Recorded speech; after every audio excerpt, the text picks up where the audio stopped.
Everyone, कैसे हो आप सभी लोग? आई होप आप बहुत अच्छे होंगे और अच्छे से तैयारी भी चल रही होगी। सो आज हम करने वाले हैं मंथली एमसीक्यू सीरीज का part 9 for the month of अगस्त। अगर आपने इसका प्रीवियस पार्ट नहीं देखा है तो आई बटन पे आप क्लिक कर सकते हैं। यहाँ पे आपको इसका लिंक विजिबल हो जाएगा एंड इस लेक्चर की जो पीडीएफ है वो हम शेयर करेंगे हमारे टेलीग्राम ग्रुप पे, जिसका लिंक मैंने डिस्क्रिप्शन बॉक्स में आपको दिया है, आप इसे ज्वाइन कर सकते हैं। सो चलिए जल्दी से स्टार्ट करेंगे आज का लेक्चर। तो पहला यहाँ पे आपका क्वेश्चन है, इन अगस्त 2023 the national tiger conservation authority under the ministry of environment, forest and climate change has officially approved the Karoli Sar Mathura Dholpur Sanctuary as a Dholpur Karoli Tiger Reserve of India under Project Tiger.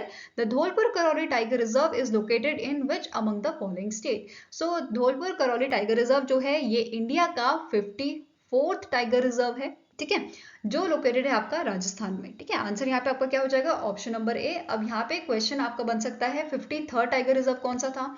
तो 53rd आपका था Ranipur tiger reserve. ठीक है, ये कहाँ located है? ये UP में लोकेटेड है और 2022 में से बनाया गया था। ठीक है, नाउ वापस क्वेश्चन में आते हैं। धौलपुर करौली टाइगर रिजर्व आपका लोकेटेड है राजस्थान में और ये राजस्थान का 5th टाइगर रिजर्व बना है। ठीक है, अब इससे पहले कौन कौन से टाइगर रिजर्व थे ये देख लेते हैं। जैसे रामगढ़ विषधारी टाइगर रिजर्व, फिर आपका आ जाता है Mukundra hills tiger reserve, Ranthambore tiger reserve, Sariska tiger reserve. ठीक है, ये सारे आपके पहले से यहाँ पे थे।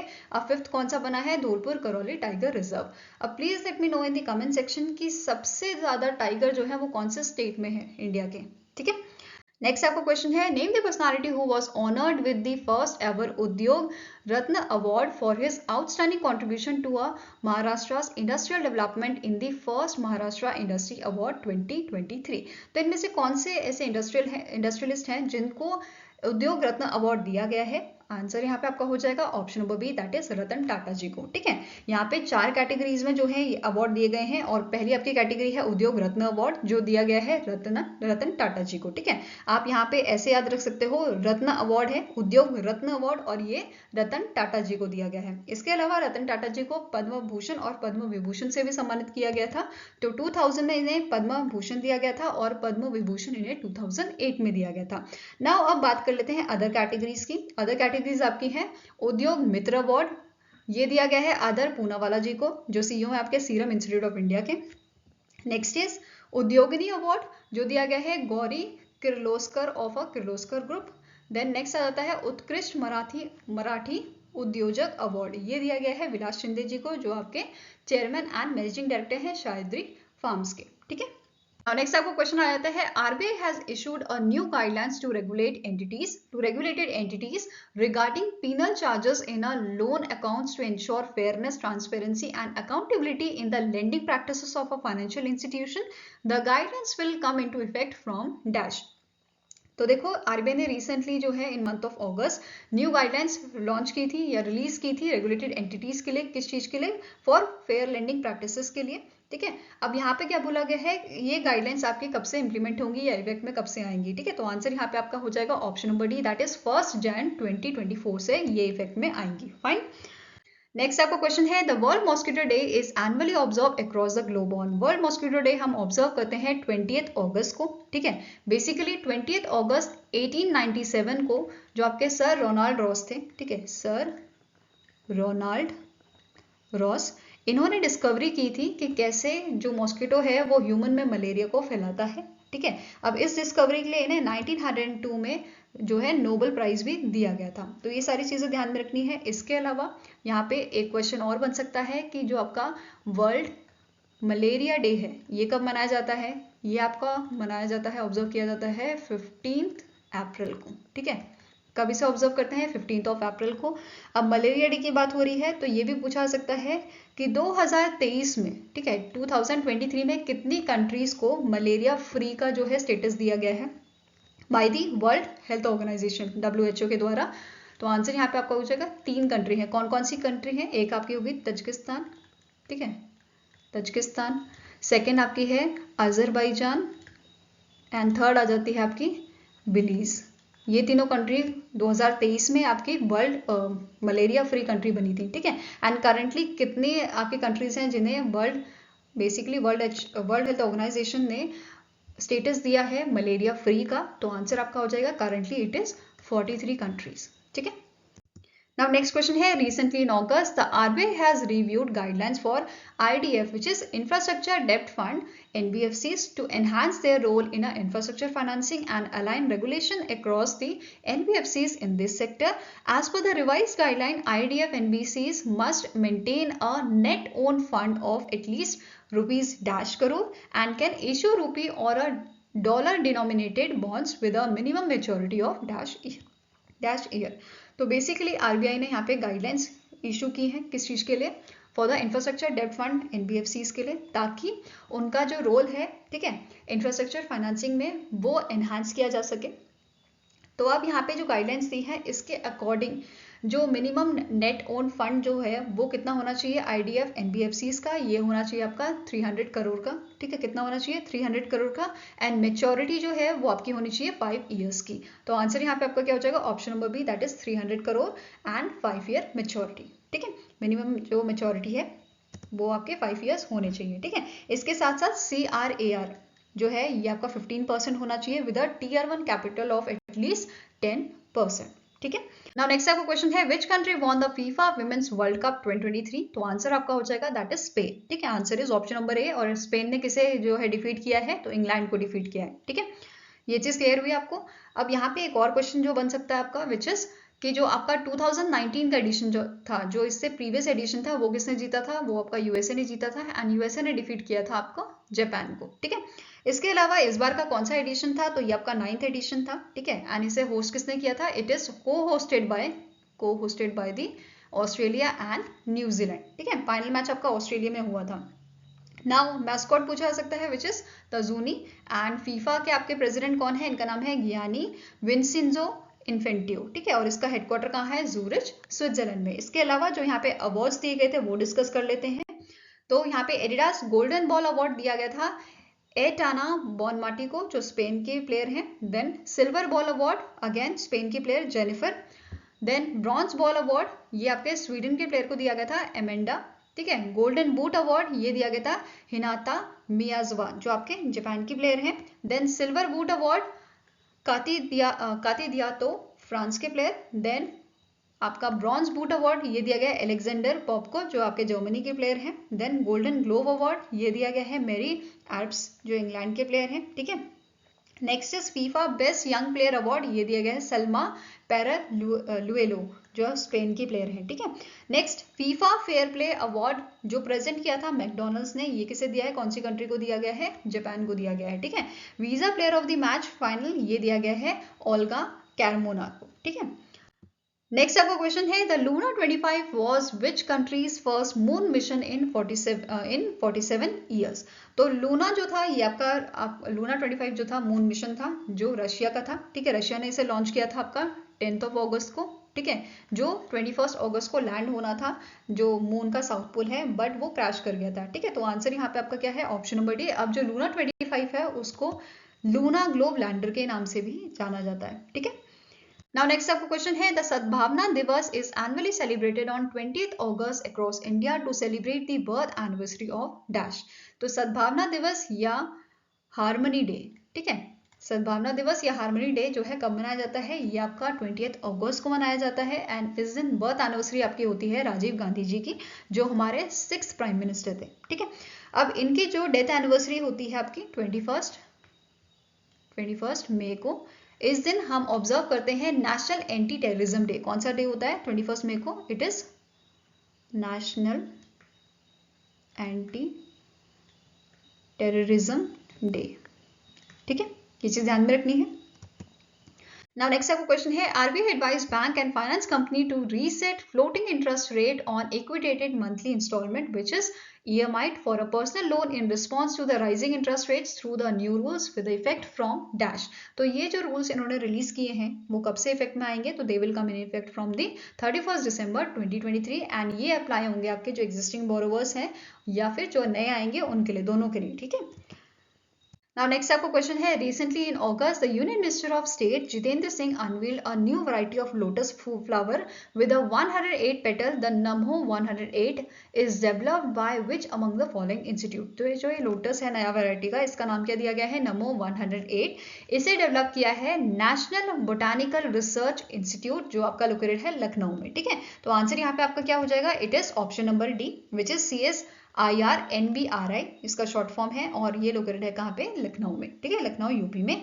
और जो ये न्यू वैरायटी है इसका नाम क्या है? It is Nelumbo nucifera. ठीक है, ये इसका नाम है। और इसके साथ साथ इन्होंने एलोवेरा की भी न्यू वेरिएंट यहाँ पे रिलीज किया, न्यू वैरायटी रिलीज किया, जिसका नाम रखा है इन्होंने NBRI निहार। और इस लोटस का पूरा नाम है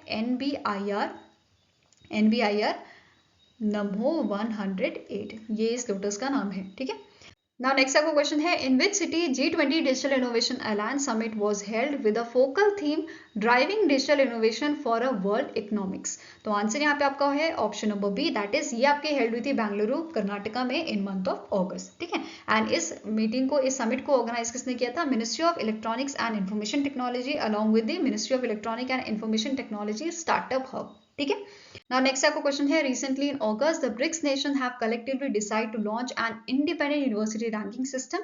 BRICS nation comprises of dash. So recently in month of August जो BRICS nation है उन्होंने एक एजुकेशन मिनिस्टर्स की यहाँ पे मीटिंग बुलाई थी। ठीक है, एजुकेशन मिनिस्टर्स मीटिंग थी ये। ठीक है, जो कहाँ पे हुई थी? ये हुई थी आपकी south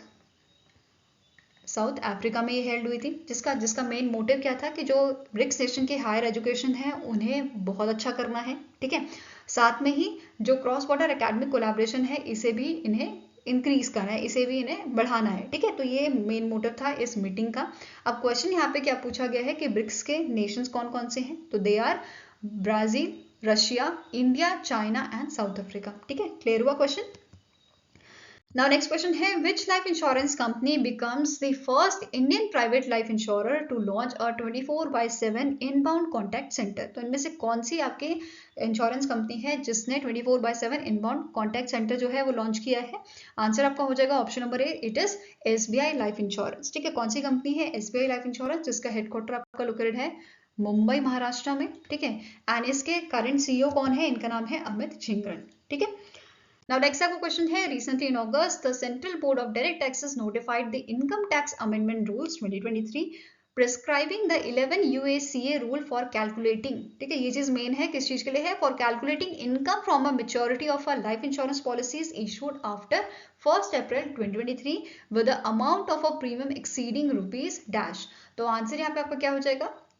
it is option number D, that is 5 lakh. ठीक है, अगर 5 लाख एक्सीड कर जाएगा तो यहाँ पे इस तरीके से जो है वहां पे कैलकुलेशन की जाएगी। ठीक है, नाउ नेक्स्ट क्वेश्चन है, which of the following point is are correct with respect to the state of school elementary education in rural India report? तो रिसेंटली यहाँ पे एक रिपोर्ट रिलीज की गई थी which is state of school education in rural India. इस report के according कौन सा यहाँ पे जो आपका स्टेटमेंट है वो करेक्ट है? तो पहला स्टेटमेंट क्या कह रहा है? The education minister of India Dharmendra Pradhan release India's first state of school education in rural India report during the transforming rural India, that is TRI's India Rural Colloquy 2023 held in New Delhi, Delhi. Second point, as per the report, total of 78% of parents of girls and 82% of parents of boys wanted to educate their children to the graduation and above. Next is around 75% boys and 65% girls drop out of the school after completing primary school education. आपका next point कह रहा है, the survey indicating that 43.3% of girls 43.3% of children age between 6 to 16 years have access to the smartphone in rural India.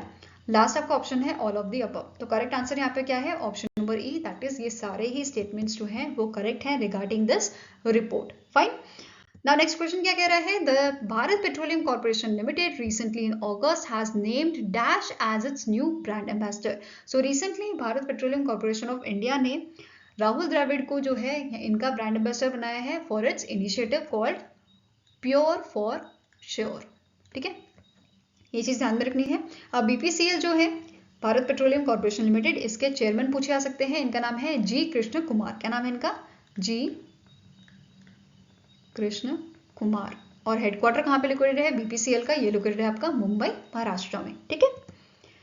Now next आपको question है, the World Water Week is annually observed across the globe during the last week of dash. So कौन से month के last week में हम observe करते हैं world water week? तो आंसर आपका हो जाएगा option number C, that is August. और इस बार हमने इसे ऑब्जर्व किया था 20th to 24th ऑफ अगस्त को, ठीक है। एंड इसकी थीम क्या थी? It is seeds of change, innovative solutions for a water wise world, ठीक है। इसके अलावा आपको यहाँ पे नोट करना है, जो वर्ल्ड वाटर वीक है ये एनुअली ऑर्गेनाइज किया जाता है by the Stockholm international water institute, that is SIWI। And इसके करेंटली एक्टिंग CEO कौन है? इनका नाम है करीन ग्रेडिस। क्या नाम है? करीन ग्रेडिस।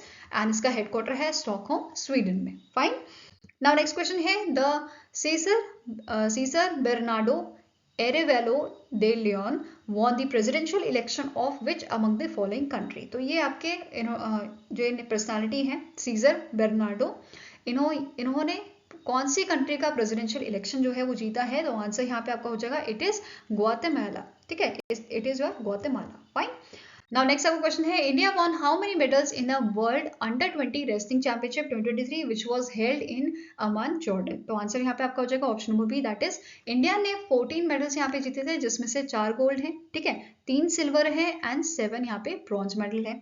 इसके अलावा इंडिया ने जो है फर्स्ट विमेन टीम टाइटल जो है ये भी जीता है वर्ल्ड अंडर 20 रेसलिंग चैंपियनशिप का, जिसमें इन्होंने 7 मेडल्स जीते हैं, जिसमें 3 गोल्ड, 1 सिल्वर और 3 ब्रॉन्ज मेडल है। इसके अलावा जो अंतिम पांगल है, इन्होंने यहाँ पे गोल्ड जीता है विमेन 53 kg कैटेगरी में, और इन्होंने डिफीट किया है यूक्रेन की प्लेयर को। अब इनके बारे में क्यों बात कर रहे हैं? क्योंकि ये फर्स्ट इंडियन विमेन है जो अंडर 20 रेसलिंग वर्ल्ड चैंपियन जो था वो इन्होंने जीता था, ठीक है, 2022 में। नाउ यहाँ पे हम डिस्कस करते हैं इंडियन मेडल विनर्स की लिस्ट, ठीक है। पहली है मोहित कुमार, ये 61 kg फ्री स्टाइल मेंस, इन्होंने यहाँ पे गोल्ड जीता है। देन सेकंड आप क्या जाते हैं प्रिया मलिक, इन्होंने गोल्ड जीता है इन women 76 kg। Then Antim Panghal 53 kg women's gold. Savita Dalal gold in women's 62 kg। Then silver medal यहाँ पे जीता है Sagar Jaglan in men's freestyle 79 kg। Silver medal Antim 65 kg women category, ठीक है। Sumit men's Greco Roman 60 kg silver. Then Jaideep men's freestyle 74 kg bronze, ठीक है। Next आ जाते हैं आपके दीपक चहल, इन्होंने ब्रॉन्ज मेडल जीता है इन मेंस फ्री स्टाइल 97 kg। रजत रूहल, इन्होंने फ्री स्टाइल में 125 kg में ब्रॉन्ज मेडल जीता है। अर्जू विमेंस कैटेगरी में 68 kg bronze medal. Reena women's 57 kg bronze. Harshita मोर 72 kg विमेंस कैटेगरी इन अ ब्रॉन्ज, ठीक है। लास्ट आप क्या जाते हैं दीपक पूनिया, जिन्होंने ब्रॉन्ज मेडल जीता है 77 kg में in a men's Greco Roman. I hope ये क्लियर होंगे आपको। ये जो लिस्ट है इसमें से आपका क्वेश्चन बन सकता है, ठीक है। नाउ नेक्स्ट क्वेश्चन है, who is appointed as a part time chairman of a unique identification authority of India, जिसका हेडक्वार्टर आपका न्यू दिल्ली में है, ठीक है। तो रिसेंटली किन्हें जो है पार्ट टाइम चेयरमैन बनाया गया है? तो आंसर आपका हो जाएगा option number C, that is इनका नाम है नीलकंठ मिश्रा। क्या नाम है? नीलकंठ मिश्रा, ठीक है। Now next is which country recently in August launched a new Earth observation satellite जिसका नाम है Gaofen 1204 by a Long March 4C carrier rocket. तो ये चीज आपको ध्यान में रखनी है, जहां भी आपका गोफेन का नाम आएगा ये हमेशा कौन करता है? चाइना करता है, ठीक है। तो answer is option number A. Next आपका क्वेश्चन है, recently in August the union ministry of road transport and highways Nitin Gadkari launch the Bharat new car assessment programme in new Delhi for improving the road safety for M1 category motor vehicles. The programme begins on dash which is led by the central institute of road transport. तो देखो recently जो हमारे minister हैं ministry of road transport and highways के, इन्होंने एक programme launch किया है which is Bharat new car assessment programme. नाम से पता चल रहा है ये इस प्रोग्राम का काम क्या है, ये जो नई कार्स हैं उनको असेसमेंट यहाँ पे प्रोवाइड करेगा कि वो कितनी सेफ हैं, ठीक है। उनके बेसिस पे उनको यहाँ पे जो है रेटिंग्स भी दी जाएंगी, ठीक है। अब इनिशियली इसे जो है M1 कैटेगरी के लिए लॉन्च किया गया है। M1 कैटेगरी क्या होती है? जहाँ पे आपके जो 4 व्हीलर है वो लेस देन 8 सीटर होता है एंड इसका जो वेट है वो आपका लेस होता है 3.5 टन से, जो है ये इसका वेट लेस होता है, ठीक है। और ये लेस देन 8 सीटर होती है इंक्लूडिंग योर ड्राइवर सीट, ठीक है। ये चीज क्लियर हुई। नाउ यहाँ पे क्या बोला गया है, ये प्रोग्राम की शुरुआत कब की जाएगी? तो आंसर आपका हो जाएगा option number B, that is 1 October 2023 को इसकी शुरुआत की जाएगी। ठीक है, नाउ यहाँ पे आप ये भी नोट कर लेते हैं कि इंडिया जो है, इंडिया पहले निर्भर करता था आपका ग्लोबल NCAP पे, प्रोग्राम पे। ठीक है, which is global new car assessment programme, जो आपका यूके बेस्ड प्रोग्राम है। ठीक है, तो इस प्रोग्राम पे इंडिया निर्भर करता था, बट अब इंडिया ने अपना एक प्रोग्राम लॉन्च किया है, assessment, new car assessment programme. इसी के साथ इंडिया जो है 5th कंट्री बन जाता है जिसने इस टाइप का इनिशिएटिव लिया है। इंडिया से पहले US, चाइना, फिर आपका साउथ कोरिया और जापान, ये सारे जो कंट्री हैं इन्होंने अपना already new car assessment programme launch कर दिया है। ठीक है, अब यहाँ पे आपको नोट क्या करना है, बाकी कैटेगरीज यहाँ पे हम देख लेते हैं। M1, जैसे मैंने आपको बताया M1 कैटेगरीज हम डिस्कस कर चुके हैं। ठीक है, M1 कैटेगरीज क्या होती है, ऐसी कैटेगरीज जहाँ पे आपकी जो सीट्स होती हैं वो लेस देन 8 सीट्स होती हैं, इंक्लूडिंग योर ड्राइवर सीट। ठीक है, M2 क्या होती है, M2 आपके व्हीकल्स ऐसे व्हीकल्स होते हैं जहाँ पे एक तो आपका जो मैक्सिमम वेट है वो 5 टन से ज़्यादा नहीं होना चाहिए, और अगेन इसमें जो 8 जो सीट्स हैं वो आपकी ज़्यादा हो सकती हैं 8 सीट से। ठीक है, जैसे आपका बस हो गया। ठीक है, नाउ M3 में आपका आ जाता है कि यहाँ पे जो आपका, देखो फर्स्ट कंडीशन सेम है कि 8 सीट से ज़्यादा हो सकते हैं, एंड यहाँ पे आपका जो वेट है वो एक्सीड कर सकता है 5 टन। तो इस टाइप में यहाँ पे जो है हमारे जो व्हीकल्स होते हैं उनको M1, M2, M3 कैटेगरीज में यहाँ पे बांटा गया है। ठीक है, नाउ यहाँ पे बात कर लेते हैं BNCAP प्रोग्राम के बारे में। जैसे जो ये प्रोग्राम है इसका मेन पर्पस क्या है कि जो ऑटोमोबाइल बायर्स हैं उनको एक तरह से यहाँ पे एक टूल मिल जाएगा कि वो इजीली कंपेयर कर पाएं क्रैश सेफ्टी मोटर व्हीकल्स की। ठीक है, इसके अलावा जो कार मैन्युफैक्चरर्स हैं वो वॉलंटरी आके अपने व्हीकल्स जो हैं वो यहाँ पे टेस्ट करवा सकते हैं।